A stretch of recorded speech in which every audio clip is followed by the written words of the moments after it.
Bonjour à toutes et bonjour à tous. Revue de marché Ishimoku du mardi 12 novembre 2019, il est 10 heures.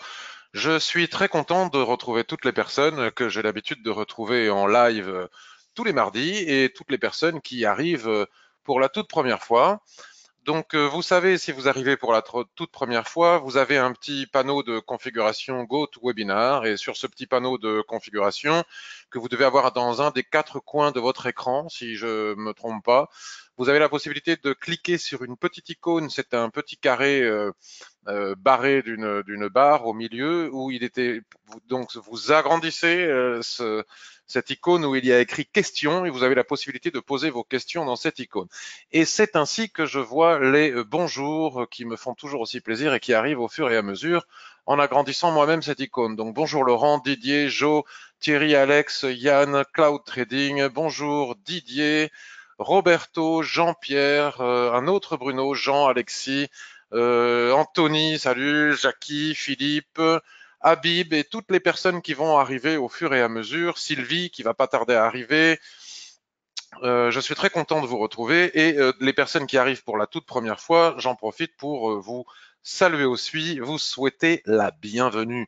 Je vous explique comment ça marche pendant que vous lisez ici l'avertissement sur les risques, là où je suis en train de faire des petits ronds. Donc, ce n'est pas une revue cette revue de marché n'a pas pour vocation à vous enseigner l'utilisation des chandeliers japonais ou de l'Ishimoku Kinkoyo. Pour cela, vous avez le site, vous avez le blog, vous avez le forum, vous avez les formations, vous avez les posts des copains, vous avez ma chaîne YouTube ici en cliquant sur vidéo. Ici, vous arriverez sur la chaîne YouTube. Il y a des gens qui ont appris exclusivement avec cette chaîne YouTube sans dépenser un centime, d'autres qui ont voulu aller plus vite et qui, je remercie d'ailleurs, parce que vous êtes très nombreux qui ont acheté des formations. Enfin bref, vous avez toute une multitude de ressources, mais ce n'est pas au travers de ces revues de marché que je vais répondre aux questions techniques, aux questions de formation, d'utilisation de l'Ishimoku Kinkoyo. Je ne donne pas non plus, je le montrais il n'y a pas longtemps, ici sur Qui suis-je, vous pouvez cliquer sur les liens, vous verrez que je suis titulaire de l'examen certifié par l'autorité des marchés financiers et que j'ai aussi, pour m'amuser et puis par culture générale, voulu faire la formation qui m'a permis d'obtenir le livret de conseiller en investissement financier, CIF. Mais pour autant, je ne suis pas CIF, je ne délivre pas de conseils en investissement financier. Je suis formateur sur les shimoku et les chandeliers japonais. Donc, en tant que formateur sur les shimoku et les chandeliers japonais, je montre comment est-ce que moi-même j'utilise l'Ishimoku pour mon propre trading. D'ailleurs, je vous en glisse quelques mots. Vous avez vu sur Twitter, sur les réseaux sociaux, puisque finalement, ça reste malgré tout un petit monde, ça reste quand même une niche, hein, le trading des particuliers francophones et en particulier français. Donc tout le monde a plus ou moins un regard sur les réseaux sociaux, Facebook, Twitter, etc. Et il y a des personnes qui se disputent fort en ce moment, qui s'accusent les uns les autres, des personnes qui ont été parfois par le passé associées dans la critique des autres, dans la diffamation des concurrents, etc., et qui maintenant se disputent entre elles. Donc cela forcément rebondit un petit peu par-ci par-là, mais moi je trouve que c'est très très bien parce que ça finira par clarifier certaines choses et puis finalement peut-être qu'on va se débarrasser de certains trolls et de toutes ces personnes malveillantes, suspicieuses qui sont. Et puis aussi parfois aussi il est vrai que dans ce milieu il y a aussi beaucoup de personnes malhonnêtes. Et donc, comme cette situation rebondit, dégouline un petit peu par-ci, par-là, je reçois depuis quelques jours, et ça ne m'étonne que très moyennement, des emails de personnes qui me demandent, et vous, votre track record, puisque vous savez, c'est le mot à la mode, est-ce que vous pouvez nous montrer votre track record? A-t-on la possibilité de voir si vous gagnez ou si vous perdez en trading? Nous souhaitons savoir combien est-ce que vous gagnez, combien est-ce que vous perdez, montrez-nous vos sommes d'argent, payez-vous vos impôts, blablabli, blablabla. Enfin, ça arrive de partout. Donc, je l'avais déjà fait par le passé, mais je vais écrire un billet non pas de justification, mais parce que ça me fait plaisir de le faire cet après-midi sur le blog. Vous voyez ici, vous avez la possibilité d'accéder au blog où je vais préciser euh, est-ce que je montre un track record, est-ce que je l'ai déjà fait, comment est-ce que je le montre, pourquoi. Comment est-ce que je montre ma transparence en tant que formateur Ishimoku et chandelier japonais, parce que je trouve tout à fait légitime que des personnes, avant d'acheter ma formation sur l'Ishimoku ou les chandeliers japonais, ou même après, souhaitent savoir si je l'utilise moi-même pour mon propre trading, ce que je pourrais ne pas faire d'ailleurs. Je pourrais être formateur et ne pas trader moi-même, mais enfin, c'est pas le cas, je trade moi-même. Comment est-ce que je l'utilise, et en l'utilisant, est-ce que cela m'est profitable ou pas? Je trouve que c'est tout à fait légitime. Donc, je vais répondre à toutes ces questions. Je vais montrer comment est-ce que je vais procéder, comment est-ce que je procède pour répondre à cette question. On me demande si je vis du trading, j'y ai déjà répondu maintes fois, mais je vais y répondre aussi très clairement. On me demande si je gagne de l'argent en vendant mes formations, donc je vais aussi, la réponse, vous pouvez l'imaginer, hein, que c'est oui. Je vais aussi y répondre de façon très claire. Je vais répondre à est-ce que je paye des impôts en France, est-ce que je les paye ailleurs, à quoi est-ce que je vais répondre encore? Ben, je vais essayer de répondre à toutes ces questions en écrivant un billet du blog, comme ça les choses seront définitivement claires. Et puis, ça me fait plaisir de le faire, et en plus, je trouve que c'est normal. Donc, maintenant que j'ai fait cette petite introduction, revenons au trading. Donc, je vais vous expliquer comment est-ce que je vais procéder aujourd'hui. Donc, je suis resté éloigné vu ce grand week-end.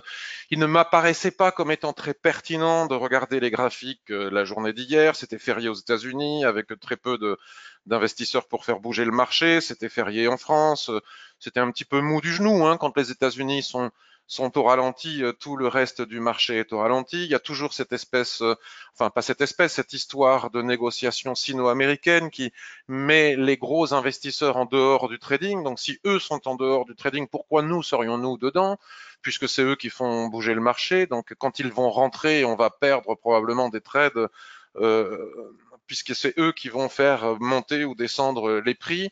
Donc tant qu'ils sont en dehors, il faut rester très prudent. Donc tout le monde a vu l'avertissement sur les risques. Donc je suis resté en dehors des graphiques. Je n'ai pas du tout regardé les graphiques ni depuis vendredi. Donc je les découvre maintenant et je vois que c'est très mou. Comment est-ce que je peux faire ce constat que c'est très mou? Juste déjà rien qu'en regardant le nuage de l'Ishimoku. Quand il est très fin, quand il est très aplati, cela veut dire que c'est un indicateur comme qui nous montre qu'il n'y a pas beaucoup de volatilité. En fait, aujourd'hui, mardi, c'est un peu comme si nous étions un lundi, étant donné les jours fériés, le Veterans Day hier aux États-Unis, et qui est un jour férié où les gens, vraiment les investisseurs ne se présentent pas trop sur les marchés. Euh, c'est un peu comme un lundi, il faut attendre l'ouverture de Wall Street aujourd'hui à 15h30. Je ne sais pas s'ils sont déjà passés à l'heure d'hiver, si c'est 14h30 du coup ou 15h30, il faut vérifier. En tout cas, je dois vérifier, ou vous allez sans doute me le dire. Et ce n'est qu'à partir du moment où les Américains vont rentrer sur le marché que les choses vont commencer à bouger. Donc on n'est pas pressé, on est tranquille. Vous savez que moi, mon style de trading n'est plus, ça l'a été par le passé, l'overtrading. Je fais très peu de trades et ça ne m'empêche pas de gagner de l'argent. Donc je vais découvrir les graphiques en même temps avec vous, et en ayant jeté un œil tout à l'heure, vous voyez là on est sur USD Yen. Souvenez-vous, mardi dernier, j'avais établi un plan de trading sur l'USD Yen depuis mardi dernier. En une semaine, ça a pratiquement pas bougé. Donc, bon, bah écoutez, c'est comme ça, et moi, ça ne me dérange pas. Je ne vois pas beaucoup d'opportunités de trading. On va en chercher avec les pro screeners, voir si on voit quelque chose. Sinon, on parlera d'autre chose. Et puis, sinon, on fera une courte revue de marché en se disant que pour le moment, il n'y a pas grand-chose à espérer, qu'il faut attendre pour voir. Et quand on verra, on fera. Mais tant qu'on n'a rien à voir, quand il n'y a rien à voir, ou quand on regarde et qu'on ne voit rien, il ne faut pas faire.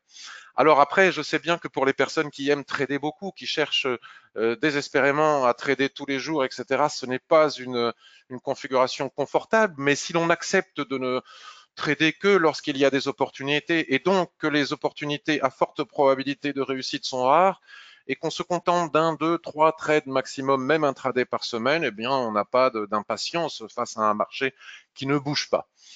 Avant d'aller regarder vos commentaires et questions, la semaine dernière, parce que j'aime bien faire ça désormais, j'avais parlé de mes propres plans de trading, c'est-à-dire ce que je regardais moi-même pour entrer en position. Si vous me suivez maintenant depuis quelques mois, voire quelques années pour certains, vous savez que parfois les mardis, j'ai des plans de trading Et puis dans la semaine, ils se déclenchent tous à un tel point que on ne peut pas tous les prendre hein, pour des raisons de money management. Il faut savoir faire des choix, mais il y a des opportunités tout azimut et on ne sait plus trop où donner de la tête tellement il y en a.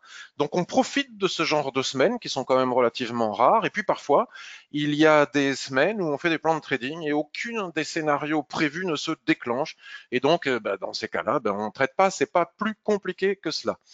Donc, la semaine dernière, j'avais parlé de l'euro CHF en H4, où je montrais cette dérive latérale, vous voyez, ce rectangle, et où j'indiquais que nous étions ici. Exactement.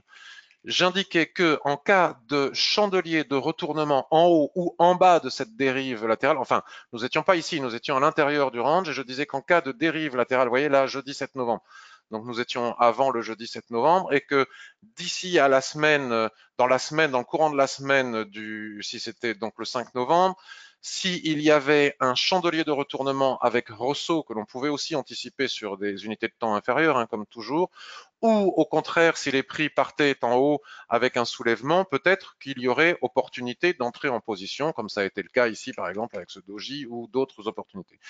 Ça ne s'est pas produit, puisque vous savez qu'en trading range, et je l'ai reprécisé ensuite, je crois, sur Twitter, je ne sais plus avec qui j'en ai discuté, quelqu'un qui me disait, mais y avait-il pas possibilité de rentrer après cet avalement ou pendant cet avalement? Non, parce que même si je m'applique pour ne pas pour éviter que vous ayez raison. Alors, si je m'applique à bien aligner, voilà, hein, si je m'applique à bien aligner sur les niveaux de clôture, hein, puisque vous savez que les mèches, on les laisse dépasser, vous savez déjà pourquoi. À partir du moment où un range est cassé, on n'entre plus. On n'entre plus parce que quand c'est cassé, ça ne correspond plus à nos critères d'entrée. Il ne faut pas que ce soit cassé. Comme ici, vous voyez, vous avez des mèches basses, les fameux ressauts, mais quand c'est cassé, c'est cassé. Et même si lorsque le range est cassé, il y a réintégration avec cet avalement, la plupart du temps, en réalité, on n'en sait rien. On ne sait pas si c'est une réintégration qui va reprovoquer soit une rotation partielle à l'équilibre, soit une rotation complète, ou bien si c'est pour aller chercher ce qui arrive très souvent, la Kijun-sen, ce qui est le cas ici, hein, ce qui illustre mes propos, pour aller chercher la Kijun-sen, s'appuyer dessus pour mieux recasser et repartir par le bas et éventuellement rentrer dans une tendance, puisque quand il y a cassure de range, il y a soit nouvelle dérive latérale en dessous, soit début de tendance avec possibilité d'entrer en repli sur la Kijun-sen tel que vous le savez. Donc ce plan que j'avais, le scénario ne s'est pas exécuté puisque mon scénario était de rentrer avec ressaut et chandelier ou chandelier de retournement puisqu'il y a cassure, ça ne s'est pas produit. Ensuite, je parlais de l'USD-Yen. Alors là, la vérité, c'est que j'ai hésité. L'USD-Yen, alors mon graphique, il a bougé. Alors attendez, je vais me replacer sur Daily. C'est pas le graphique qui a bougé, c'est moi qui ai effacé euh, c'est moi qui ai effacé. Souvenez-vous, j'ai rien effacé du tout, c'est juste que j'ai un trou de mémoire, mais ça y est, ça me revient.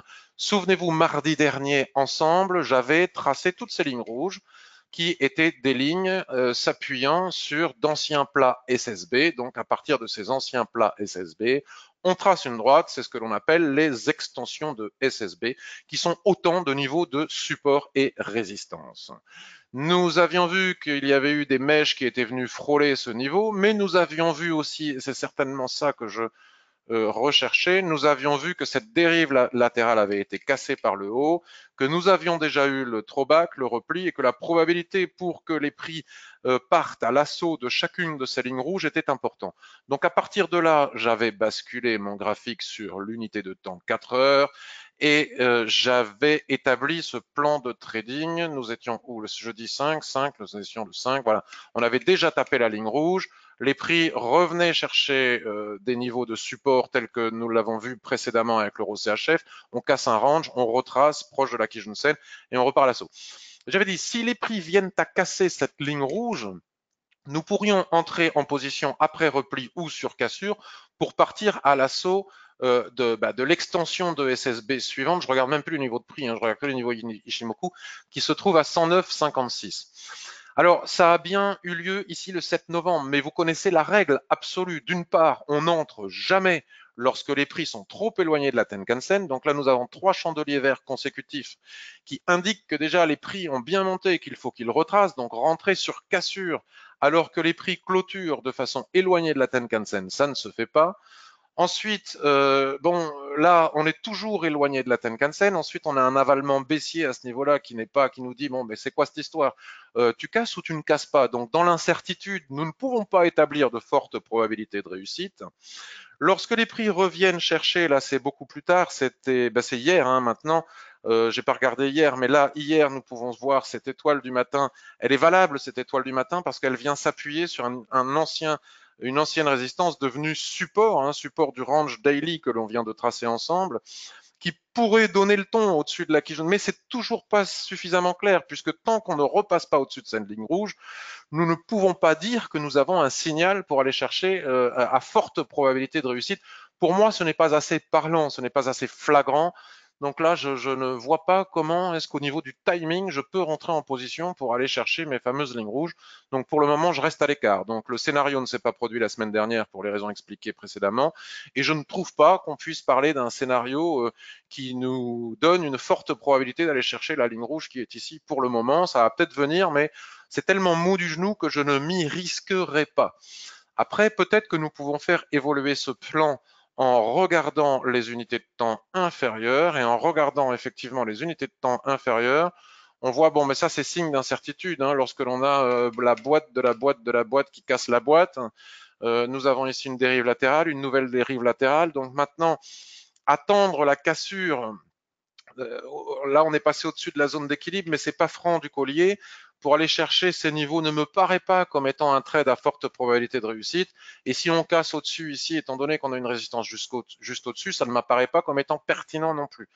Donc la seule chose qui pourrait éventuellement être pertinent, c'est d'attendre que les prix, parce que là maintenant c'était à faire hier, hein, pour ceux qui ont tradé hier, c'était une opportunité de trading. Lorsque les prix reviennent ici sur cette borne basse qui est un double support, un cluster comme on dit dans le jargon de support, pourquoi pas, si chandelier de retournement avec mèche il y a, rentrer en position pour cette fois-ci aller chercher le haut du range. Mais ça ne m'apparaît pas comme étant flagrant.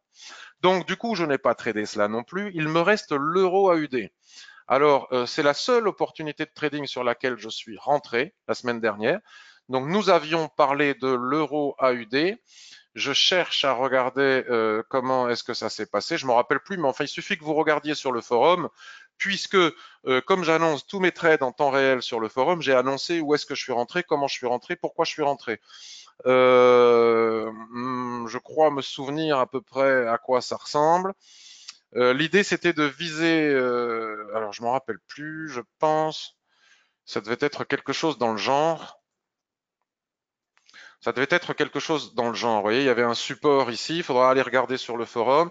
Et le plan de trading que j'ai établi mardi dernier, c'était si cette ligne rouge casse, que j'avais dû aller chercher sur les unités de temps supérieures, hein, voilà, ben c'est ça, hein, c'est tout simplement, bon, je me rappelle plus à partir de quel endroit, mais enfin bref, si cette ligne rouge, ah si, ça y est, je me souviens. Ça commence à me revenir. L'idée était la suivante. Voilà, je reviens sur le graphique journalier. Veuillez excuser cette petite hésitation. Donc du coup, ça va répondre à ta question aussi, Sylvie. L'idée était que nous avions tracé ce grand rectangle jaune qui, selon moi, délimite les bornes hautes et basses de cette dérive latérale. Nous avons ici le point haut avec ce magnifique doji, nous avons ici le point bas avec ces doji marteaux, nous avons ici le point bas qui est confirmé par la mèche qui est faite ici. Et donc, étant donné que les prix, lors de leur remontée en haut, ne sont pas parvenus à aller chercher le haut du range et qu'ils retracent vers le bas, qu'ils repartent vers le bas, la probabilité, j'ai établi la probabilité qui m'apparaissait importante de dire que les prix pourraient franchir, ils étaient sur ce niveau, hein, jeudi 7 novembre, ben, je sais pas, en tout cas voilà, il y avait un support intermédiaire ici, ça me revient, et les prix devaient se trouver quelque part par là, mardi 5 novembre, voilà, ça me revient. On va tracer la ligne. Les prix devaient se trouver quelque part par là. Et donc, j'avais dit que sur les unités de temps inférieures, si on cassait cette première ligne rouge, probablement irions-nous chercher le support qui se trouve juste en dessous, hein, délimité par le niveau de prix qui est ici. Et si ce support rouge venait à casser, la probabilité devenait très forte pour qu'on revienne tester le bas du range qui est ici. Donc, c'est la seule chose que j'ai essayé de faire. Donc, maintenant, je reviens sur le graphique H4. on retrouve toutes les fameuses lignes en question. Donc, je ne sais plus où est-ce que je suis rentré exactement, il faut aller regarder sur le forum. Donc, sur les unités de temps courtes, je suis rentré à la cassure de cette ligne rouge ici. J'ai laissé courir le trade. Si on bascule sur du 15 minutes ou sur du H1, on va le voir encore mieux. Hein, ça, c'est la dernière. Voilà. J'ai laissé courir. Alors, bon, c'est un petit peu hasardeux ce que je suis en train de raconter parce que je m'en souviens plus très bien. On va se remettre sur le H4. Veuillez m'excuser pour ces hésitations. Je suis rentré ici, je l'ai annoncé sur le forum. En suivant le plan que j'avais établi mardi, donc, avec vous, j'ai laissé courir ici le trade en espérant que les prix viennent chercher, tel que je l'avais établi, le bas du range. J'ai vu que cette mèche, parce que vous savez, si vous avez suivi mes vidéos, mes formations, vous connaissez la signification des mèches. Les mèches, la mèche ici, c'est une mèche d'acheteur qui dit au vendeur, vous êtes bien gentil d'essayer de casser le support, mais nous, on se bat, on se défend. Donc, on rentre à l'achat ici. Et c'est parce que les acheteurs rentrent à l'achat ici, ils repoussent les vendeurs qui sont eux-mêmes à l'achat avec le même espoir que moi, c'est-à-dire d'aller jusqu'en bas. Les vendeurs voient bien qu'ils sont en train de se faire repousser par les acheteurs. Donc, arriver à nouveau au niveau de la ligne rouge, ici, même moi, même avant, on se dit, on n'est pas neuneux, on se dit, oulala, les acheteurs ne veulent pas nous laisser passer, ils sont en force, on est rentré ici, on ne peut pas atteindre notre objectif, on a plutôt intérêt à sortir et encaisser la moitié des bénéfices qu'on aurait voulu encaisser parce que la poussée des acheteurs est forte et pour le moment, ils ne sont pas d'accord pour qu'on casse ce support.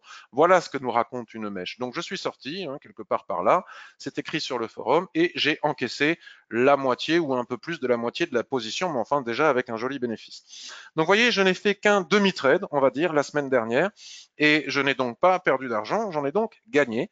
Et aussi grâce à Twitter, et ça c'est la force des réseaux sociaux, j'ai vu un copain qui avait fait une alerte sur le pétrole que je ne traite jamais, donc je suis allé voir parce que je suis curieux et je l'ai confronté à ma propre analyse et là j'ai vu pouf tout de suite qu'il y avait une opportunité de trading de très court terme sur le pétrole.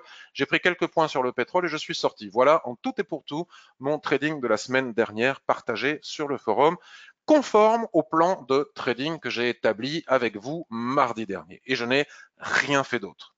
Et ça ne me provoque pas la moindre frustration. Je trouve ça parfait d'avoir fait un trade et demi et d'avoir gagné de l'argent avec seulement un trade et demi.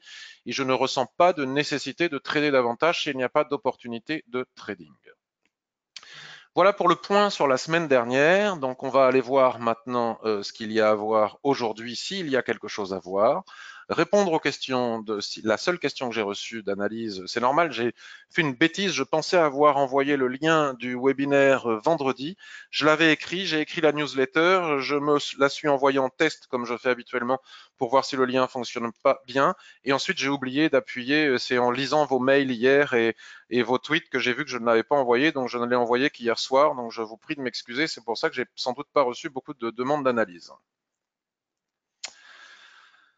Alors, oui, Anthony, on est bien d'accord sur le support à 1,6022 sur l'euro AUD, donc le voilà, hein, comme indiqué plusieurs fois d'affilée sur le forum et ailleurs. Il n'en empêche pas moins que support ou pas à 1,6022 sur l'euro AUD à ce niveau-là, nous avons un support extrêmement visible juste en dessous à 1,5928. Et je ne serais pas étonné qu'après repli, hein, après retracement de cette baisse, nous finissions par y arriver. Après ça, il est difficile de le savoir. Donc ça répond un peu, Sylvie, à ta question. Bonjour Sylvie, et on va y revenir tout à l'heure. Roland, c'est beaucoup de questions qui ne regardent que toi.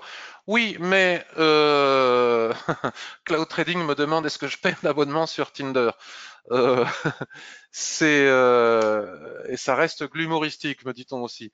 C'est juste que j'ai des demandes de trade, ça ne regarde que moi. Oui, mais en même temps, ça me fait plaisir de répondre à toutes les questions dont je vous parlais tout à l'heure. Et c'est normal. En même temps, je trouve ça normal. Dans le monde du trading où il y a beaucoup de choses acceptables et d'autres moins acceptables, c'est normal que les gens aient envie de savoir s'ils achètent une formation chez moi, par exemple, si moi-même j'utilise cet outil pour trader, si ça me réussit ou pas et que je puisse en faire la démonstration. Après, moi, ça ne me dérange pas de donner des explications là-dessus. Ça ne me regarde que moi, mais si je le fais, c'est parce que j'aime bien le faire aussi. Donc, ça ne me pose aucun type de problème. Donc, Sylvie, l'euro AUD. Donc, on revient une fois de plus sur l'euro AUD pour que je puisse te répondre très concrètement à ta question, Sylvie. Donc, ce que je vais faire, bon, non, je ne vais pas effacer les lignes. Donc, Sylvie, je pense nous avons une différence de vision sur le range H1. Tu me dis que tu vois une opportunité H1. Nous sommes en bas du range daily et c'est là où nous avons une vision différente. C'est que moi, je pense que le bas du range daily, il est là. Il est à 1,5927 et non pas à 1,6022. Donc, nous ne sommes pas, selon moi, sur le bas du range daily. Donc, je pense que malgré le support dont nous parle Anthony sur le forum et sur Twitter concernant l'euro AUD et que nous avons tracé ensemble mardi dernier et qui est très visible ici. On ne peut pas ne pas le voir. Hein. Regardez, nous avons un point de contact ici, un point de contact ici, un point de contact ici. Malgré ce support à 1,6023 qui correspond aussi à des supports majeurs sur les unités de temps supérieures, nous ne pouvons pas ne pas voir le bas le probable bas du range daily qui se trouve ici. Donc, tant que les prix n'y sont pas allés, je pense que l'opportunité, la possibilité pour qu'il y aille est importante. Du coup, moi j'étais short et je suis sorti sur ce support, voyant qu'on n'arrivait pas à le casser tel que je viens de l'expliquer. Donc, cassure de la droite de tendance baissière en H4, tu nous dis, Sylvie, oui. Alors, cassure de la droite de tendance H4, pour la voir, faut-il, voilà, exactement, que je me mette sur H4. On est d'accord, hein, mais ça reste une tendance dans le range. Donc, cassure de la droite de tendance H4, probablement celle-ci. Ensuite, tu me dis, et cassure du range H1. Donc, allons regarder ce que nous dit le H1. Et effectivement, alors attendez, parce qu'à force de superposer des couleurs, là, c'est en train de faire cacadois tout moche. Mais ça fait rien. Alors bon, le range H1, bon, oui, pourquoi pas. Peut-être que le nuage ici ne s'est mis à remonter. Mais enfin, c'est pas. Donc, moi, je dirais attention, hein, entrer vers 1,6090. Donc, tu as raison. 1,6090. Donc, tu es rentré bas quand même, hein, sous des résistances quand même. Attention. Mais enfin, pour le moment, c'est en train de te donner raison avec ce rebond sur le canal H4 que tu as parfaitement bien délimité, avec ce doji et cette étoile du matin au niveau de cette borne haute de canal baissier. Donc tu es rentré, ou en tout cas tu voulais rentrer à 1,6090. Donc si tu es le cas, tu es déjà à plus 30 points de gain, avec un stop à 1,6060, c'est-à-dire sous la dérive latérale qui est ici, et sous le plat Kijun, qui est beaucoup plus bas maintenant, et avec un objectif à 1,6173. Alors c'est peut-être là qu'il va falloir se méfier. 1,6173 ton objectif, 1,6120. Alors attention, parce que pour le moment, regarde, la Chikuspan ici, elle n'a réussi pas à passer le niveau des 1,6125.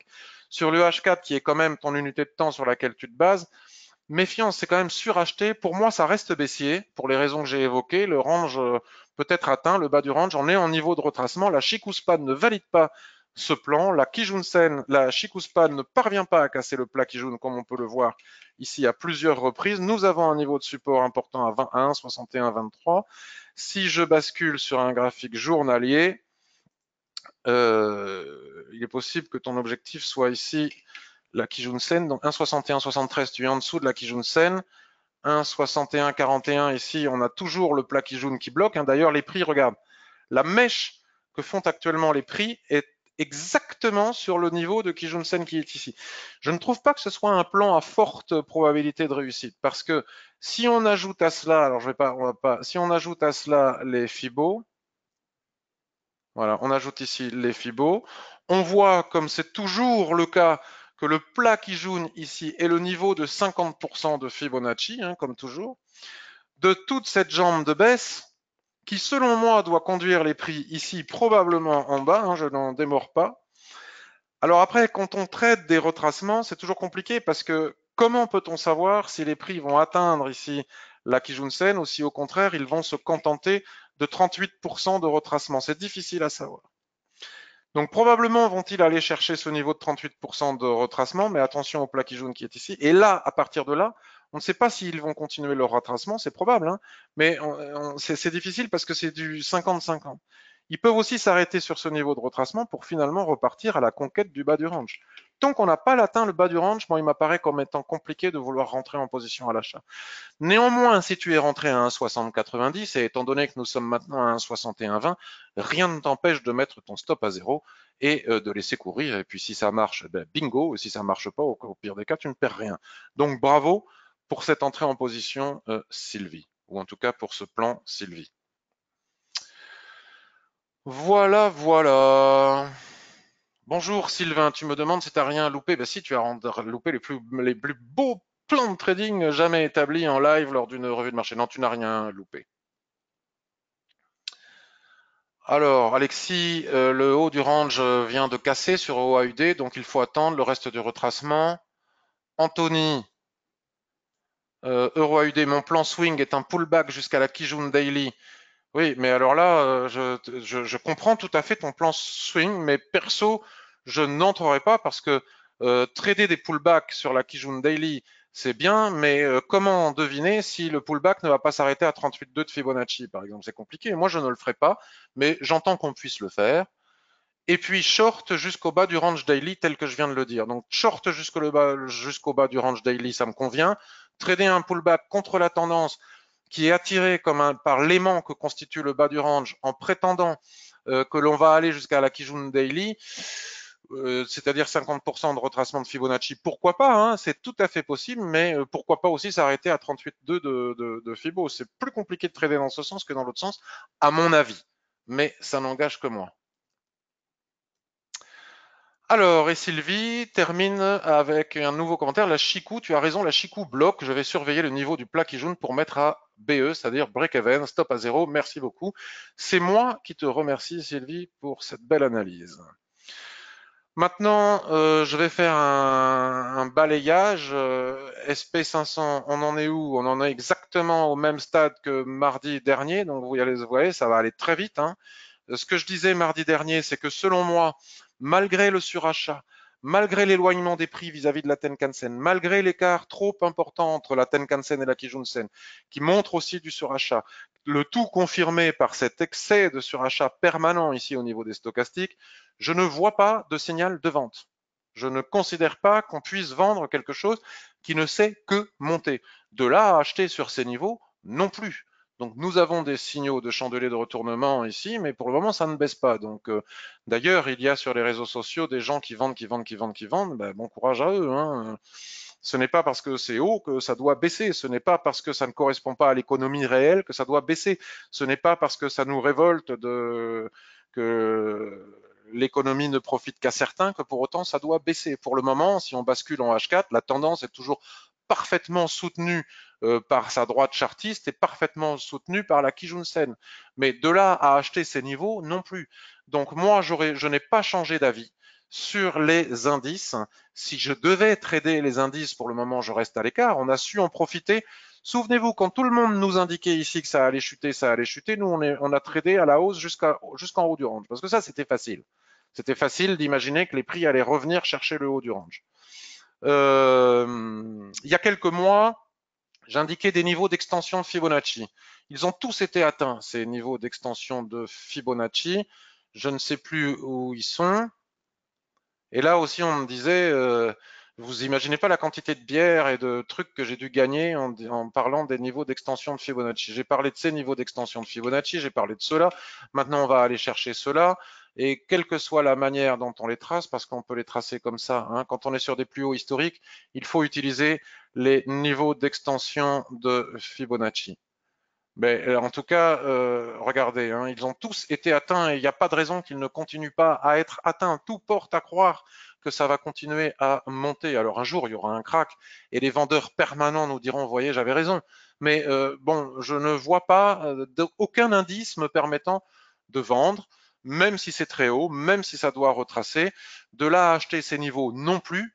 Par contre, maintenant qu'on est à nouveau en train de conquérir bon, là, je trace un peu ma droite, un peu n'importe comment, mais lorsque les prix reviendront chercher la Kijun-sen ici en daily ou en weekly, là, je pourrais être intéressé de nouveau par acheter. Mais en tout cas, personne ne va me faire vendre les indices, ni à court terme, ni à moyen terme pour le moment. Donc, rien n'a changé hein, depuis mardi dernier. C'est toujours aussi haussier malgré les chandeliers de retournement ici qui nous empêchent totalement d'acheter, hein, ce serait suicidaire d'acheter.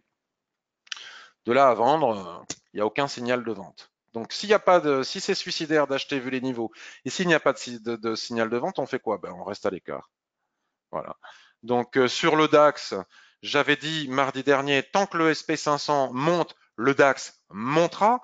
Vous savez que ça me vaut parfois des colibés, etc. Les gens disent, ils voient une corrélation entre le DAX et le SP500. Bon, en tout cas, qui ne la voit pas doit s'acheter des lunettes. Parce que, a priori, sauf exception, lorsqu'il y a des statistiques ou des raisons particulières ou des annonces de banque centrale européenne en dehors de celles de la banque centrale américaine ou comme ça, on peut effectivement ne plus voir cette corrélation, mais en temps réel, que ce soit le matin, l'après-midi, la nuit, le jour férié ou autre chose, quand le SP500 monte, les autres indices, la plupart du temps, montent. Alors après, je ne parle pas d'une corrélation en pourcentage. C'est-à-dire que si le SP500 monte de 2%, le DAX peut monter de 0,5%, mais en tout cas, il monte. Donc, tel que je vous le disais mardi dernier, nous avons une succession de chandeliers de retournement qui nous montrent que c'est très fragile. Le SP500 n'a pas entrepris de retracement, donc le DAX ne descend pas. Et c'est certainement en weekly, je disais la semaine dernière, que la probabilité pour que le DAX atteigne le haut de sa dérive latérale ici m'apparaît comme étant très importante.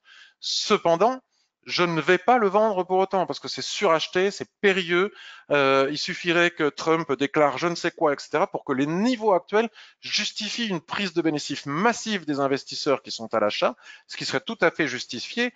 Et on pourrait perdre le trade tellement c'est suracheté. Mais j'avais indiqué mardi dernier que selon moi, la probabilité pour que le haut du range soit atteint ici m'apparaissait comme étant importante parce que c'est un fort aimant et rien n'a changé. Nous sommes toujours dans cette possibilité. Néanmoins, moi, je ne vais pas acheter pour y aller. Je laisse faire, mais je ne vais pas vendre non plus. Et donc, le CAC 40, évidemment, c'est aussi la même chose.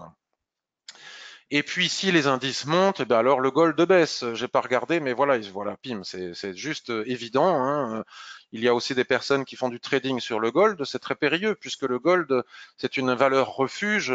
Quand les investisseurs ont peur, eh bien, ils se réfugient sur le gold. Mais là, maintenant, les investisseurs sont contents. Donc, on avait dû tracer ce triangle mardi dernier. Voilà, regardez, souvenez-vous. Mardi dernier, on avait tracé ce triangle.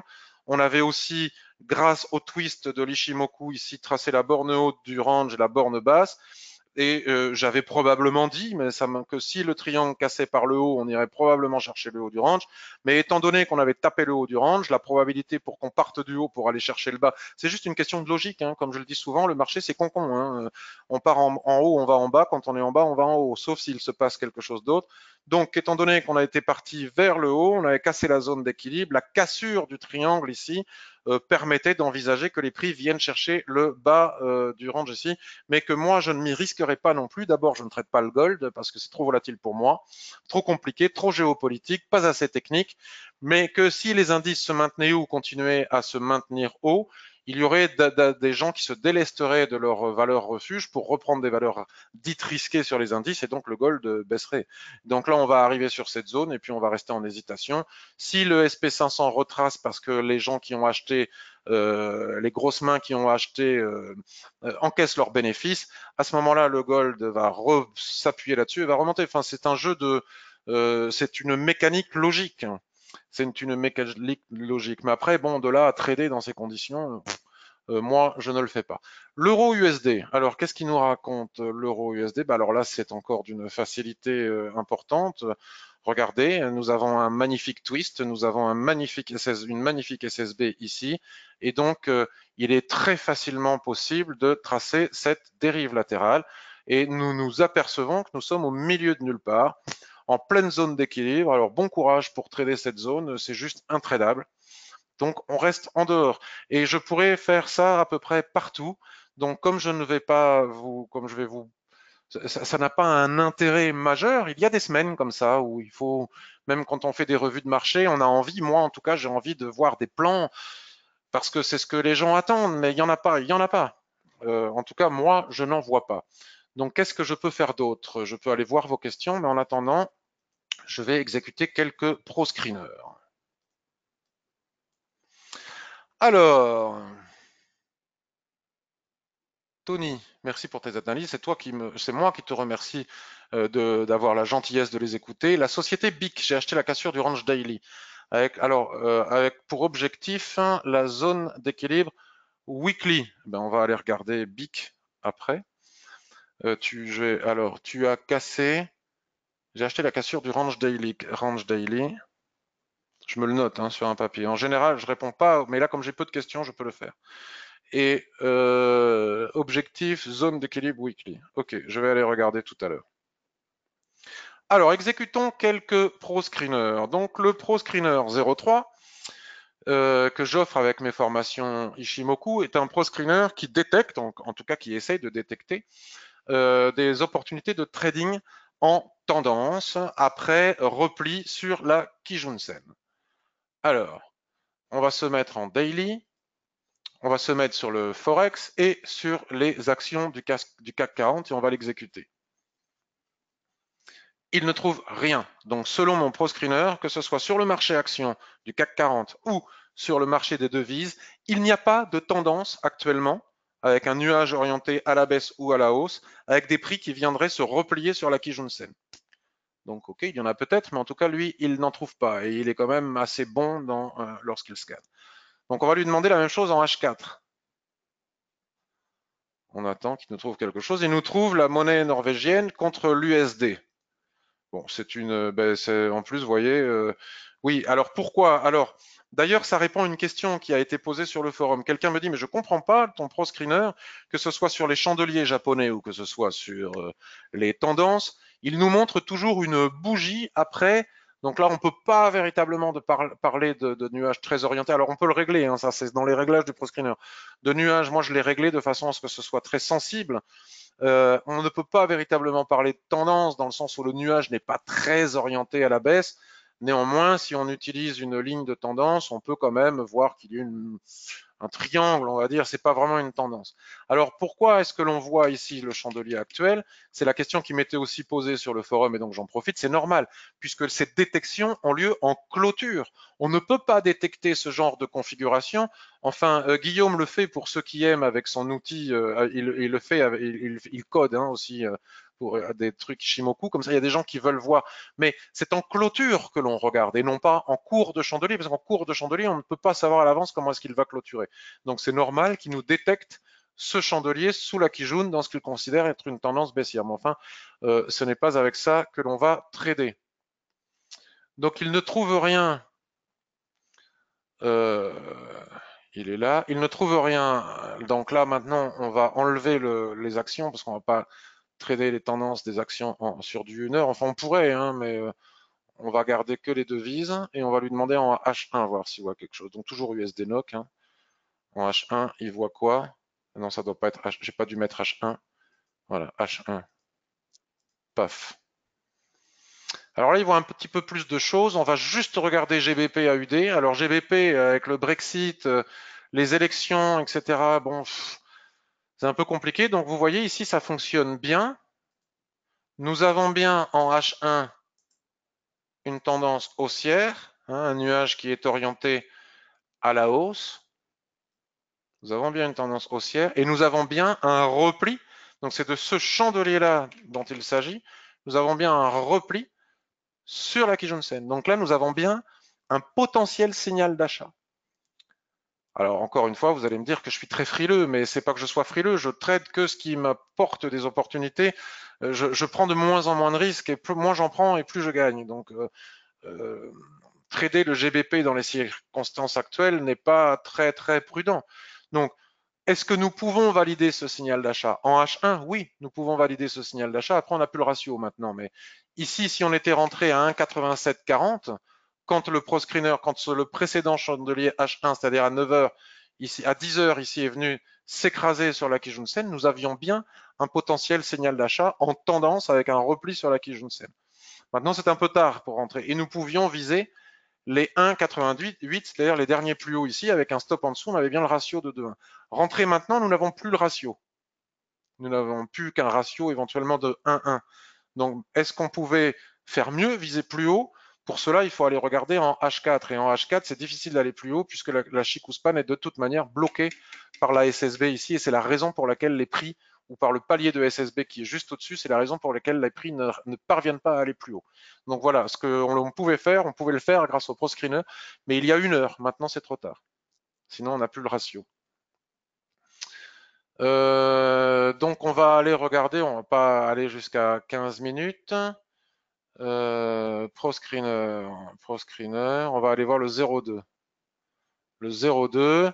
Alors le 0,2, il détecte quoi? Donc il ne cherche plus les tendances, il cherche à trader les ranges, à nous offrir des possibilités de trading range en allant voir des configurations qui montrent plusieurs twists d'affilée, puisque nous savons que lorsque nous avons des twists, cela veut dire qu'il y a une forte probabilité pour que le marché soit en range.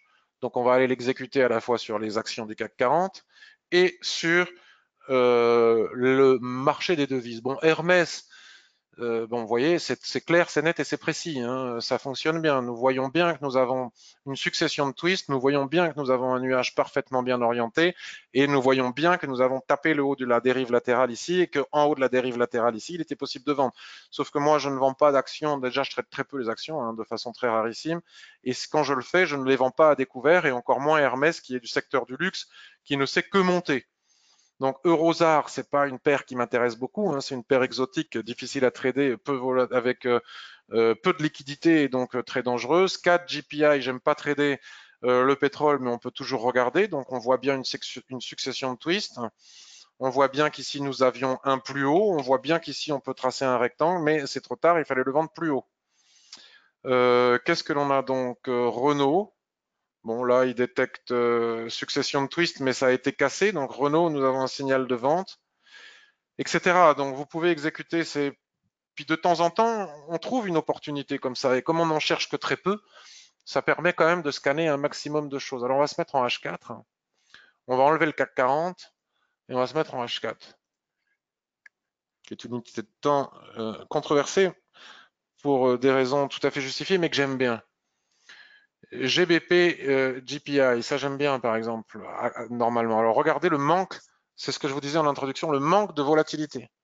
Alors là, il détecte une superbe configuration, hein, on ne peut pas dire le contraire. Mais allez trader ça quand même, le nuage est extrêmement plat, c'est quand même compliqué, hein, ça va partir hein, à un moment ou à un autre. Par contre, on peut tenir compte de si ça part, quels sont les objectifs que je pourrais atteindre en haut, et si ça part en bas, quels sont les objectifs que je pourrais aller chercher en bas. Bon, on ne trouve pas grand-chose, on va aller voir le ProScreener 01 qui lui détecte la formation de twist, un twist qui vient d'apparaître ou qui est apparu depuis peu. Donc sur le marché des devises, il nous trouve euro, dollar canadien. Donc nous voyons bien ici, regardez la formation du twist et nous savons que lorsqu'un twist vient de se former, la possibilité, la probabilité pour qu'on puisse tracer une dérive latérale est forte. Bon là, voyons voir. C'est plutôt comme ça. Donc bon, là, on est au milieu de nulle part, encore une fois. Vous voyez ce que je vous disais, que ce soit pro-screener ou pas, quand le marché veut pas, il veut pas, hein, il faut être patient. Alors, allons voir si on trouve quelque chose, on va enlever le CAC 40, allons voir si on trouve quelque chose sur du court terme, par exemple, sur du 15 minutes, pour ceux qui veulent absolument en découdre avec le marché. Le silver, on va pas être aidé des ranges sur le silver en M15, ça non plus, bon, non, il n'y a rien, il n'y a rien, il n'y a rien, il n'y a rien, il y a rien. Je ne vois rien à trader. J'en suis désolé. Pour le moment, je vois rien. Il faut attendre que les Américains rentrent sur le marché. Encore une fois, GBP, CHF. Alors, en 1 heure, regardez comme le ProScreener est précis, hein, comme il nous dégote des configurations parfaites qui nous permettent de ne pas avoir à chercher par nous-mêmes. Hein. Il nous scanne. Parce que, étant donné que, alors sur le Forex ça va, mais sur les actions, il y en a tellement que c'est quand même utile. Alors là, par contre, je ne sais pas quel est ce bug. Si on peut plus tracer de rectangle maintenant, où va-t-on?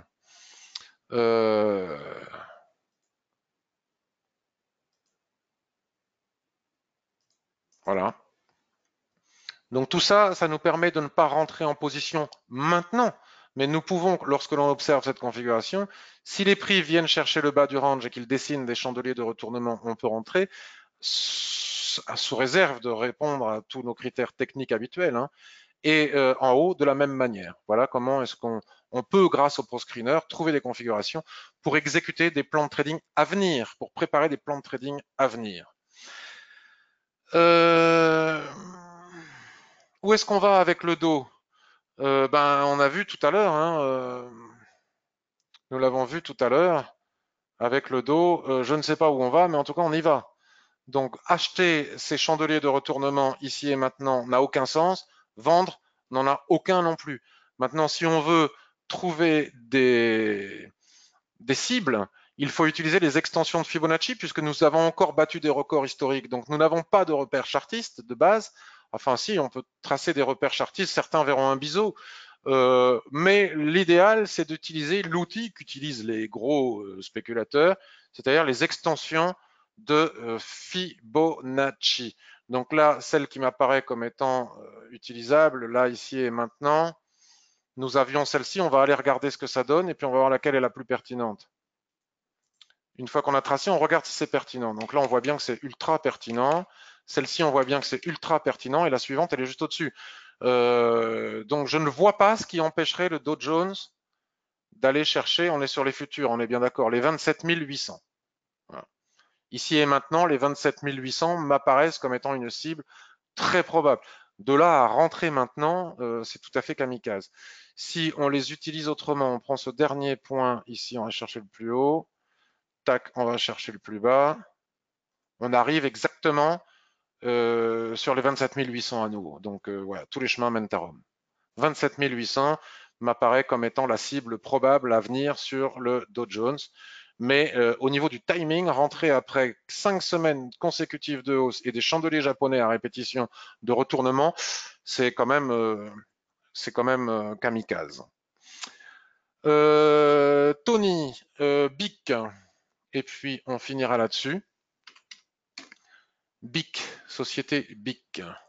Alors, tu me disais, Tony, que tu es rentré en cassure de range daily et que tu vises la zone d'équilibre weekly. Alors,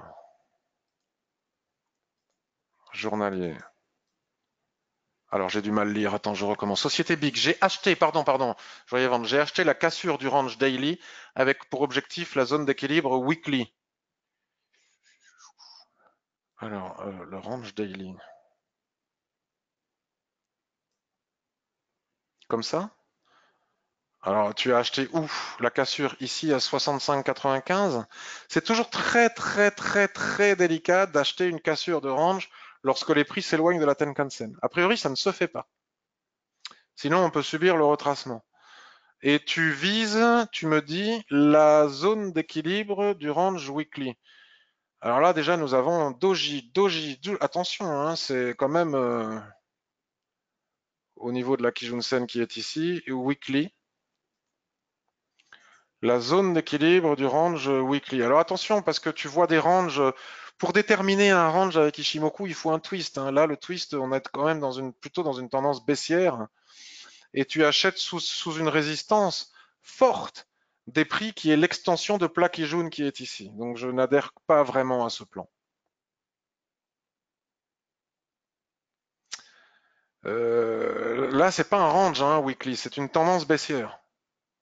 C'est une tendance baissière, même si on voit bien que je vois bien ce que tu. C'est ça que tu appelles la zone d'équilibre du range weekly probablement. Là, tu achètes une cassure de range daily avec des prix trop éloignés de la Tenkan-sen, sans tenir compte que sur l'unité de temps supérieure qui doit absolument valider ton plan, les prix sont sous résistance de cette extension de Kijun et la Chikuspan. Bon, la Chikuspan, elle a un peu d'espace, mais si on regarde en mensuel, la tendance est très clairement baissière. Tu prends un risque quand même, hein. Très clairement baissière et tu achètes sous la Tenkan-sen. Et au niveau de l'extension de ce plat SSA, qui est très fort, et de ce plat Kijun-sen, qui est très fort. Mais bon, effectivement, il y a une survente, donc ça peut rebondir. Mais c'est comme je disais à Anthony tout à l'heure, c'est compliqué contre la tendance de savoir si on va rebondir à 38% de Fibonacci, à 50%, à 61%. C'est plus compliqué. Écoutez, je m'excuse de ne pas avoir de plan de trading à me mettre sous la dent et à partager avec vous. Je vais continuer à surveiller USD-Yen, à chercher, mais pour le moment, il n'y a rien qui apparaît. Ça va peut-être apparaître demain, ça va peut-être apparaître après-demain, et peut-être pas du tout d'ici à la semaine prochaine. Donc, je ne peux pas vous mentir en m'inventant des plans de trading que je n'ai pas. Je n'en ai pas. Donc, je vais rester en dehors du marché jusqu'à ce que j'en ai. Parfois, je peux en avoir un qui apparaît dans la journée. Si j'ai un peu de temps, je regarde le M15 et pim, une opportunité apparaît. Mais pas de quoi le mettre dans la revue de marché. Néanmoins, j'espère que cette revue de marché vous a plu, vous a intéressé. En tout cas, je vous remercie de votre chaleureuse présence, de votre bienveillance et de votre gentillesse. N'hésitez pas, si vous avez l'occasion, à mettre des petits pouces bleus sur YouTube, des commentaires et tout, parce que ça me fait plaisir et ça aide au référencement de mes vidéos. Cloud Trading vise les 30 000 sur le dos. C'est tout à fait possible, hein. Tout est possible avec le Dow Jones et vu ce qui se passe avec les banques centrales, ça ne m'étonnerait pas. On reste en contact sur les réseaux sociaux. Je vais publier le billet dont je vous ai parlé dans la journée et je vous souhaite une très très belle journée. Je vous remercie de votre fidélité, de votre gentillesse et grâce à vous, vous me faites progresser chaque jour et ça aussi, je vous en remercie. Bye bye. Excellente journée à tous. Merci à tous.